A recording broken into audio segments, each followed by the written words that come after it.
Hello दोस्तों, नमस्कार। कैसे हैं आप लोग? आशा करते हैं आप सब अच्छे होंगे, स्वस्थ होंगे, मस्त होंगे और अपनी तैयारी में ज़बरदस्त तरीके लगे होंगे। जैसे मैंने कल एक जो है सैलरी को लेकर के एक वीडियोस बनाया था और टीए आर्मी और अग्निवीर आर्मी में काफ़ी डिफरेंस जो लड़के ने पूछा था हमसे, मैंने उसके बारे में एक वीडियो सेपरेट बनाया था। बहुत सारे बच्चों का उसमें निगेटिव कमेंट आया था, लेकिन कोई बात नहीं, ठीक है। देखिए, मैं भाई आपको बता देना चाहता हूँ, आपको वीडियो अच्छा लगता तो अच्छी बात है, नहीं अच्छा लगता तो भी आपका स्वागत है हमारे चैनल पर, ठीक है। लेकिन अगर मेरे लिए कोई एक बंदा भी यदि मुझसे कोई एक भी सवाल पूछेगा मेरे भाई, तो उसका जवाब देना मेरी जवाबदारी बन जाती है। मुझसे बच्चे ने पूछा है कि इसका पे ग्रेड कितना रहता है, इसकी अलाउंसेस कितना रहता है, डीए कितना रहता है, टीए कितना रहता है, वो सारी चीज़ें मुझसे पूछ रहा है। तो मेरे भाई, मेरी जिम्मेदारी बन जाती है कि उस एक बंदे के लिए उसका जो भी डाउट है उसको क्लियर किया जाए, ठीक है मेरे भाई। आपको ये सारी चीज़ें यदि पता है तो आप वीडियो को स्किप कर सकते हो। यदि आपको फिर भी नहीं जानकारी तो आप इससे जानकारी ले सकते हो, ठीक है मेरे भाई।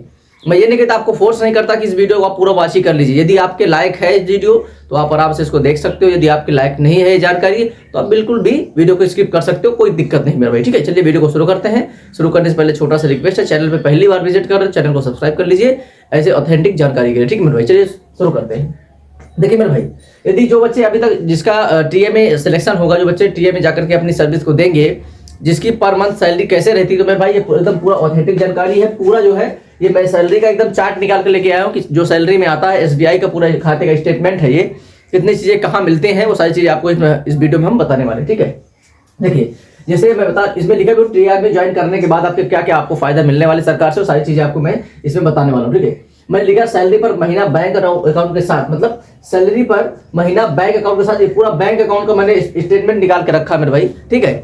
जितनी सैलरी आती है, क्या क्या चीजें आपको मिलती है, सारी चीज मैं इसमें बताने वाला हूँ, ठीक है। देखिए, इसमें जो बच्चे नए भर्ती होंगे, जो पहली दफा पहले मंथ में जाकर के सैलरी को लेंगे, उनकी कितनी वेतन बनने वाली, क्या क्या चीजें उनको मिलती है, सारी चीजें मैं उनको बताने वाला हूँ, ठीक है। देखिए, सबसे पहले उनका जो इसमें लिख के आता है आपको, जिससे आपकी स्लिप आएगा उसमें लिख के आएगा टीए रेगुलर आर्मी, ये चीजें उसमें लिख के आती है स्लिप में, ठीक है। आगे लिखा जाएगा इसमें सबसे पहले जो आपको मिलने वाला है, आपका जो बेसिक सैलरी कितनी रहती है, जो आपका जो है ग्रेड रहता है, जो पे ग्रेड आपका होता है।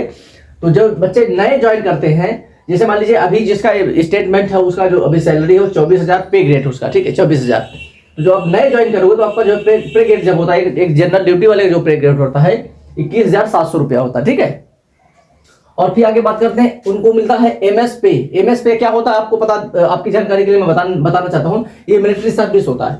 आपको जो मिलिट्री सर्विस जो उसके अंदर आप सर्विस करते हो, तो उसकी मिलिट्री सर्विस का आपको चार्ज मिलता है, उसमें बोलते हैं एमएस पे, वो आपको 52 रुपए मिलने वाला, ठीक है। यहाँ पे ये सबको मिलता है। इसमें थोड़ा प्रे ग्रेड में थोड़ा सा जैसे आप पुराने होते हो आर्मी के अंदर, तो आपका प्रे ग्रेड यहाँ पे बढ़ते रहता है, ठीक है। ये नए बच्चों के लिए 21,700 रुपया, ठीक है।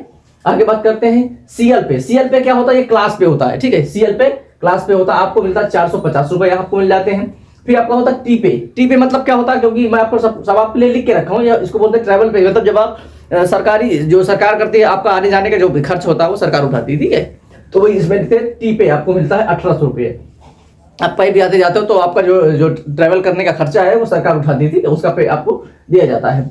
आगे बात करते हैं डीए। डीए आपका कितना, डीए क्या होता है, ये महंगाई भत्ता होता है। जैसे कि मान लीजिए ये महंगा भत्ता, मान लीजिए इनको 16,995 रुपये मिल रहा है, तो जरूरी नहीं कि आपको 16,995 रुपये मिले, ये 6 महीने के अंदर बदलते रहता है, कम होता है ज्यादा होता है। जैसे महंगाई बढ़ती है, जैसे महंगाई घटती है, वैसे हिसाब से आपका पैसा यहाँ पे कम ज्यादा ये मिलते रहता है, ठीक है, डी आपका।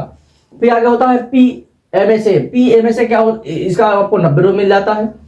फिर एलआरए है, एलआर आपका जो है 938 रुपये मिल जाता है। फिर रिक्रूटिंग अलाउंस सबसे इंपॉर्टेंट होता है। रिक्रूटिंग अलाउंस क्या होता है, देखिए, ये सिटी में, जैसे आप मान लीजिए किसी आप सिटी एरिया में हो, नॉर्मल किसी भी, आप ना बॉर्डर पे हो, ना तो जम्मू कश्मीर में हो, ना सिक्किम में हो, और ना आप लद्दाख में हो, मतलब ऐसे कोई बॉर्डर्स पे नहीं हो जहाँ पे बहुत खतरीली जगह है, ठीक है।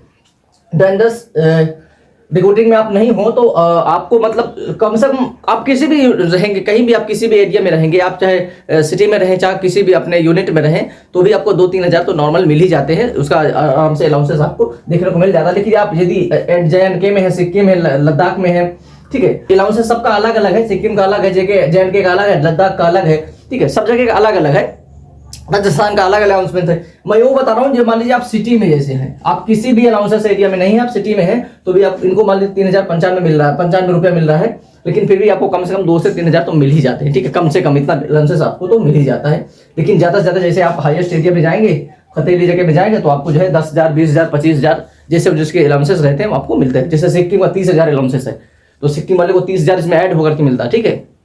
वो सारी चीजें हैं। चलिए आगे बात करते हैं। पे अलाउंसेस आपको 560 रुपए देखने को मिल जाते हैं। तो इनकी टोटल सैलरी जो बन रही है 52,768 बन रही है।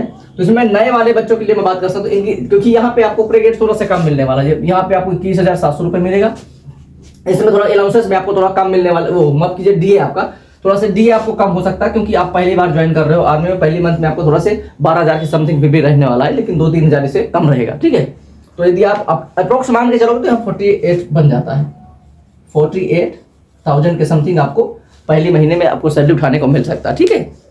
ये सारी चीजें हैं, तो मैंने सब कुछ आपको क्लियर कर दिया है। तो जब नए बच्चों को बहुत काफी सवाल रहता है, तो उस चीज को क्लियर करना हमारी जिम्मेदारी बन जाती है, ठीक है मेरे भाई। और देखिए सबसे बड़ी खुशी की बात यह कि जो बच्चे अभी 2025 में ज्वाइन कर लेंगे, 26 में जो उनकी वेतन जो बढ़ेगी, क्योंकि 8वां वेतन आयोग का वेतन अब चालू होगा अगर 2026 से, उनकी वेतन कम से कम 10,000 रुपये इंक्रीज हो जाएगी। 10,000 रुपया उनकी इंक्रीज होने वाली। तो ये एड में होगा तो कम से कम मान लीजिए आपकी 58 के समथिंग पर मंथ सैलरी आपको मिलने वाली थी। मतलब नॉर्मल आपके कुछ भी अलाउंसेस रहेगा तो भी आपको 58 के समथिंग सैलरी आपको देखने को मिल जाएगी। यदि मान लीजिए अच्छा हाईएस्ट अलाउंसेस पे आपको भेज दिया गया तो 15-20 हज़ार और से ऐड हो सकते हैं, तो मान लीजिए 70-80 पहुंच सकता है, ठीक है। तो ये सब सारी चीजें हैं। तो ये रेगुलर आर्मी, इसमें कोई मतलब किंतु परंतु नहीं है। आप आराम से तैयारी करिए। जो नए बच्चे वो भी तैयारी कर सकते हैं, ठीक है। अगली वैकेंसीज आने वाली है, जो जिसका रिजल्ट आने वाला उनका रिजल्ट आएगा तो ज्वाइन ही करेंगे, उनका सारी चीजें मिलने ही वाली, ठीक है मेरे भाई। चलिए मिलते हैं नए वीडियो के साथ ऐसे ऑथेंटिक जानकारी का। तब तक के लिए जय हिंद, जय भारत। और चैनल पे पहली बार चैनल को सब्सक्राइब कर लीजिए और वीडियो को लाइक कर दीजिए।